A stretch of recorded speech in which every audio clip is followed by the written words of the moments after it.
Chers consoeurs, chers confrères, bonjour.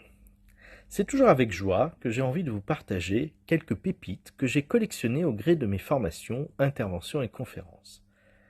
Aujourd'hui, je souhaite vous partager les 4 éléments constitutifs d'un contrat relationnel ou d'accompagnement sain selon les principes synthétisés notamment par Claude Steiner il y a quelques années maintenant.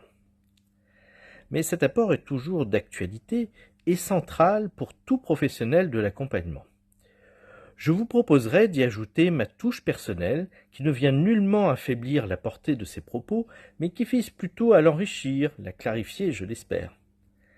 Et un 5e pilier qui me semble évident, mais que nous omettons souvent de citer. Rappelons tout d'abord que les transactionnalistes ont été probablement les professionnels de l'accompagnement qui se sont le plus penchés sur cette notion qu'ils ont enrichie, revisitée maintes fois et qui reste le socle de ce courant. S'il est communément admis que sans contrat, pas d'intervention saine possible, il est important de rappeler les raisons ici. Le contrat, qu'il soit relationnel, administratif, professionnel ou psychologique, engage les parties à partir d'un contexte spécifique, d'objectifs à atteindre, de repères ou critères d'évaluation, d'éléments en lien avec la préparation de l'intervention, son organisation, sa planification et son coût. Il permet une mise à parité, une co-responsabilité indispensable pour éviter les demandes cachées, limiter les risques de jeu psychologique, engager les parties sur des bases claires, objet d'échange préalable. Il permet de prendre en compte les éléments systémiques de la situation. Par exemple, l'accompagnant peut envisager d'impliquer le N+1 du coaché en lui demandant quelles ressources ou compétences clés il identifie chez son collaborateur qui lui permettra de remplir sa partie contractuelle. Cela permet aussi aux responsables de réaliser que de nombreuses interactions systémiques, récursives diraient certains, le comportement de A va influencer celui de B, qui va influencer celui de A, jusqu'à ce qu'il ne soit plus possible de dire précisément lequel influence l'autre. Une propriété clé de la systémie vont contribuer ou non à la pleine réussite du coaching. Ainsi, je n'hésite pas à lui demander « Que pourriez-vous faire, engager pendant la période d'accompagnement pour que ce coaching réussisse pleinement ?» Bien sûr, je ne suis pas là pour mettre mon interlocuteur en difficulté. Aussi, ce sont des éléments que je lui soumets à la réflexion en aval de la réunion tripartite lorsque nous prenons contact pour valider le principe et les objectifs de cette réunion clé et non pour commencer à échanger, bien sûr, sur l'objectif du coaching lui-même. Alors, qu'est-ce qui va sous-tendre un contrat sain finalement ? 5 éléments clés. D'abord, un consentement mutuel des parties, propose Steiner. Je suggère de préciser ce point de la manière suivante. La plus grande liberté de consentement éclairé possible. Plus grande liberté possible car nous ne pouvons que difficilement évaluer ce qui prévaut vraiment entre l'envie du collaborateur d'être coaché et l'éventuelle pression plus ou moins consciente qui pourrait le pousser à accepter. Quelques signes peuvent tout de même servir d'indicateurs, verbaux ou non verbaux.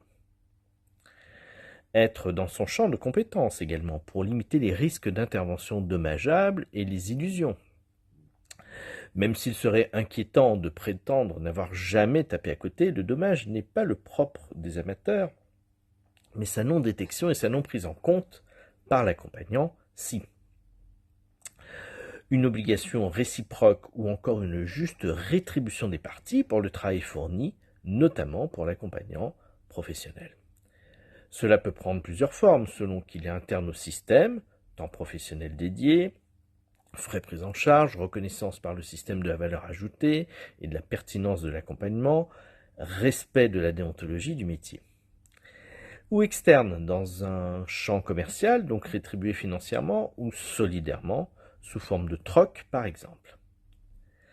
Un objet légal qui respecte en outre l'éthique de chaque partie et la déontologie des métiers impliqués, us, coutumes et règles qui les régissent, telle la confidentialité des séances de coaching par exemple.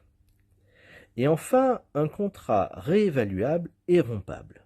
C'est une évidence, me direz-vous, mais combien de consoeurs et de confrères se sentent enfermés dans le contrat initial et n'osent envisager une réactualisation, notamment à l'occasion de la tripartite de mi-parcours, parfois elle-même non envisagée, alors qu'elle est un espace idéal pour faire le point, constater ce qui a avancé, ce qui reste à faire, l'évolution potentielle des objectifs et des critères d'évaluation, le degré d'engagement du responsable. C'est une formidable occasion également de s'assurer du degré d'intensité des droits potentiels fantasmes que peut générer l'exécution du contrat. Le fantasme de connivence, qu'est-ce que le système client ne m'a pas dit qui pourrait me freiner ou faire échouer l'accompagnement?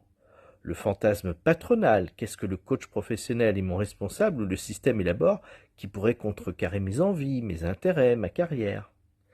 Le fantasme de subversion, qu'est-ce que le coach et le coaché élaborent qui pourrait ne pas aller dans le sens des intérêts de l'organisation? Ces trois fantasmes peuvent être plus ou moins présents.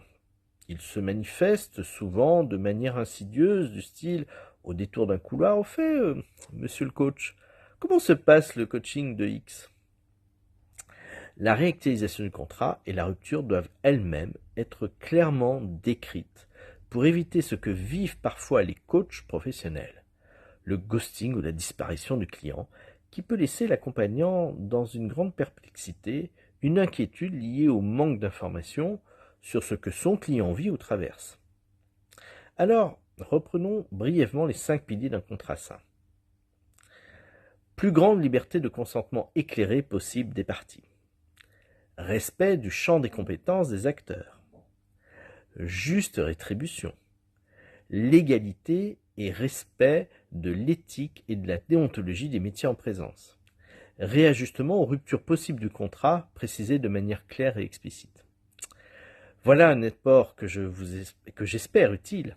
N'oubliez pas de vous abonner à ma chaîne YouTube pour ne pas manquer les vidéos à venir. À très bientôt.